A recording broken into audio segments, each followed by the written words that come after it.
Moi, ce que je regrette, c'est pas un prof m'a un jour demandé d'écrire un poème. La poésie, c'est moderne, la poésie, c'est aujourd'hui, la poésie, c'est écrit, sois poète. Les histoires d'amour, c'est comme les voyages en train. C'est un de mes premiers textes qui a été un peu connu et j'ai filé la métaphore, comme on dit, voilà, sur tout le texte, en m'amusant à avoir des voyages première classe, deuxième classe, avec des histoires qu'avaient ou qu'avaient pas un terminus. Quand on est bien, on a même envie d'embrasser le contrôleur, etc. Voilà. Il y a ceux pour qui les trains sont toujours en grève et leurs histoires d'amour n'existent que dans leurs rêves. Le corps humain est un royaume où chaque organe veut être le roi. Il y a chez l'homme 3 leaders qui essaient d'imposer leur loi. Cette lutte permanente est la plus grosse source d'embrouille. Elle oppose depuis toujours la tête, le cœur et les couilles. Et à un moment, je parle de ce dialogue. Ma tête a dit à mon cœur qu'elle s'en battait les couilles si mes couilles avaient mal au cœur et que ça a créé des embrouilles. Mais mes couilles ont entendu et disent à ma tête qu'elle a pas de cœur. Et comme mon cœur n'a pas de couilles, ma tête n'est pas prête d'avoir peur. Moi, mes couilles sont tête en l'air et ont un cœur d'artichaut. Et comme mon cœur perd la tête, mes couilles restent bien au chaud. Et si ma tête part en couille, pour mon cœur, c'est la défaite. Je connais cette histoire par cœur. Elle n'a ni queue ni tête. En fait, sur les premiers concerts, tout le monde le connaissait, ce texte, parce que c'était vraiment un de mes classiques, tu vois. Et puis après, petit à petit, je suis allé chercher un nouveau public. Et du coup, je refaisais ce texte-là. Et là, je voyais que le nouveau public, entre guillemets, il le connaissait pas. Et je vois les gens qui découvrent, qui éclatent de rire et tout. Et du coup, je me dis, c'est super. Il y a un nouveau public, je vais aller faire mes petits anciens pour leur montrer qu'avant qu'ils arrivent, j'avais déjà du texte, quoi. C'est à cause de ce combat qui s'agite dans notre corps. La tête, le cœur, les couilles discutent. Mais ils sont jamais d'accord. Dans l'obscurité, j'avance au clair de ma plume. Je raconte dans ce texte-là, qui s'appelle Midi 20, mon parcours. Donc forcément, je fais des allusions à l'accident de parcours et aux moments difficiles qui ont suivi. Et du coup, voilà, dans l'obscurité, j'avance au clair de ma plume parce que d'une manière ou d'une autre, c'est vrai que le fait de démarrer d'abord le slam, puis finalement la chanson d'une manière générale, en tout cas le fait de me mettre à écrire, ben ouais, ça m'a un peu éclairci mon horizon, quoi. Il est bientôt 9h30 et j'aborde l'adolescence en pleine forme, plein d'envie et juste qu'il faut d'insouciance. Je t'aime en feu, je t'aime en or, je t'aime soucieux, je t'aime trop fort. Je t'aime pour deux, je t'aime à tort, c'est périlleux, je t'aime encore. Ah, c'est une chanson d'amour où tu sais qu'il y a de l'amour, mais tu sais pas si la relation va durer. C'est que je me vois faire cette danse dans tes bras. Une chanson avec Camille Lelouch, je lui ai proposé de faire un duo, elle m'a dit, moi j'ai des bouts de trucs, et quand elle m'a joué ça au piano, j'ai dit, mais touche à rien, on garde ça, vas-y, il y a déjà la mélodie, il y a ton texte, moi je vais rajouter mes parties, je vais écrire sur mesure pour te répondre, et c'est devenu le morceau Mais je t'aime.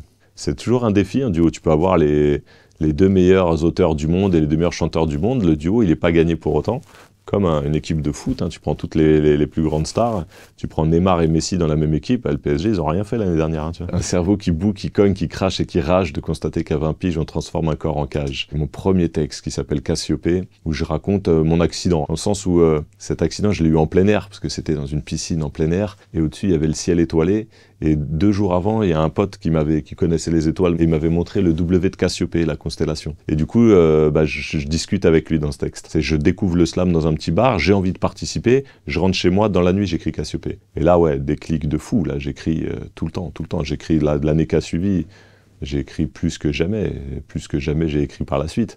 Là, c'était une frénésie, j'avais ni meuf ni enfant, tout seul dans mon appart, c'était jour et nuit. J'ai côtoyé les pauvres, les bobos, les blindés, les sourires déglingués, les saluts distingués.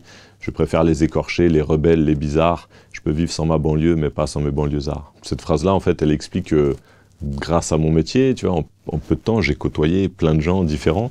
Je viens de Saint-Denis, je viens de banlieue, d'un milieu populaire. Et du coup, ouais, dans ce métier-là, j'ai rencontré du showbiz, des gens blindés, et du coup, c'est ce que je raconte là-dedans. Et quelque part, je garde une affection pour les écorchés, les rebelles, les bizarres. Et ça fait moi 10 piges que j'habite plus à Saint-Denis. J'ai vécu 35 ans à Saint-Denis. Là, j'ai déménagé, je suis à Paris. Je pensais que ça me manquerait de ouf. Et finalement, la banlieue, Saint-Denis ne me manque pas tant que ça.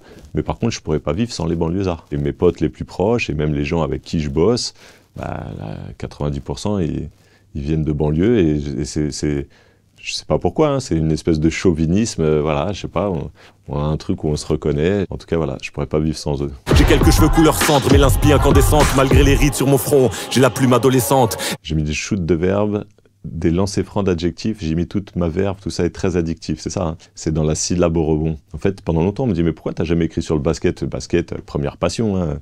Et du coup, c'est vrai que j'ai jamais écrit dessus pendant des années. Et une fois, l'angle d'attaque m'est venu et c'était un texte où je slalomais entre l'écriture, la musique, le chant et le basket. Le texte est truffé de références ou au champ lexical du basket ou au champ lexical de l'écriture.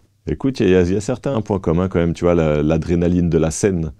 On peut comparer ça à l'adrénaline du match, avec la petite différence qu'en principe, il y a un peu moins l'incertitude du résultat. C'est-à-dire que quand tu montes sur scène, bien sûr, tu peux être bon ou moyen ou pas bon, ça, c'est à toi de donner le max, mais en principe, tu perds pas le match. Alors qu'un match de basket, une fois sur deux, tu le perds. Tu vois, donc ça se passe pas tout le temps bien. Je suis en phase offensive et la démarche évolue. J'ai reçu des passes décisives de musiciens reconnus. J'adore les contraintes. J'adore qu'on me donne un exercice imposé.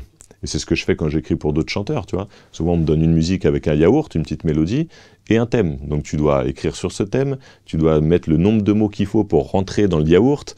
Comme le yaourt, à un moment il monte à ce moment-là, faut trouver la bonne syllabe qui va monter à ce moment-là pour que ça fasse bien. Et quand j'animais des ateliers d'écriture, c'était ça aussi le jeu, c'est donner des contraintes.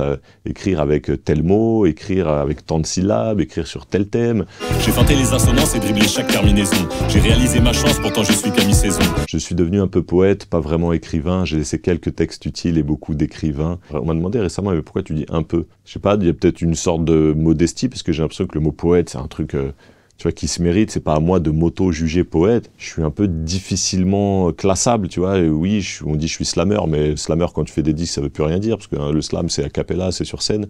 Donc je suis un peu chanteur. Des fois, on me dit, en fait, tu fais du rap. Ouais, pourquoi pas, je suis un peu rappeur, je suis un peu poète. Donc du coup, le un peu, ça me va bien. Je suis un peu plein de trucs, et du coup, j'aime bien ne pas me définir à 100%, parce que je sais pas trop comment me définir. Pas les écrivains, en deux mots, c'est des écrits qu'on a oubliés, que même moi j'ai oublié, dont personne ne m'a parlé. C'est des textes qui ont pas laissé de traces. Et puis les textes utiles, c'est ceux qu'on me demande de refaire sur scène. C'est ceux où les gens m'arrêtent dans la rue en me disant merci pour tel texte, ou des fois merci pour telle phrase. Je l'ai pris comme si vous l'aviez écrite pour moi. Voilà, ça c'est les plus beaux compliments qu'on puisse me faire. On m'a fait apprendre de la poésie par cœur. C'est bien, faut le faire, il faut connaître nos classiques.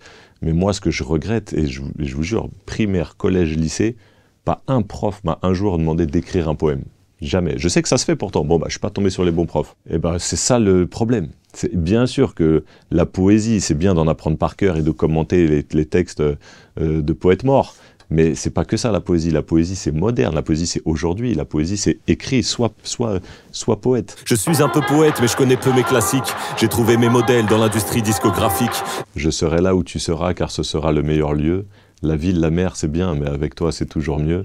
Je sais que je serai là, même sous des cieux couverts, depuis que j'ai ouvert les yeux vers tes yeux verts. Ça, c'est une chanson qui est sur mon dernier album. La chanson s'appelle « Je serai là ». Et je pense que l'amour, le thème de l'amour, on n'en aura jamais fait le tour. Parce que l'amour, c'est tellement bouillant, tellement compliqué, tellement passionné, tellement noir et blanc, tellement volte-face. Bon voilà, je pense qu'évidemment, l'enjeu, c'est toujours de trouver un angle d'attaque un peu différent. Mais ce thème-là, il est inépuisable. Simplement 3 mots sur quelques notes de musique. Do, si, ré, la, je serai là. Quand ils apprennent à lire, nous, on vieillit sans défense. Je crois qu'on était des enfants tant qu'on n'en avait pas. Et si les aider à grandir nous fait perdre un peu d'innocence, je veux bien devenir adulte si c'est pour être papa. Parce que, évidemment, devenir papa, c'est un des trucs les plus ouf qui puissent arriver, en tout cas qui me soit arrivé. J'ai rêvé. Est-ce que c'était un rêve éveillé? Et en même temps, c'est une chanson qui s'appelle « Retiens les rêves » parce que tu te demandes presque si c'est pas un rêve éveillé, tous ces petits moments incroyables que tu vis avec tes enfants, et en même temps incroyables, mais en même temps hyper banal, hyper simple. Et finalement, c'est ces petits moments simples qui sont pas éternels, parce que les enfants vont grandir. Et du coup, c'est ça l'idée de cette chanson, c'est de retenir un peu ces moments-là.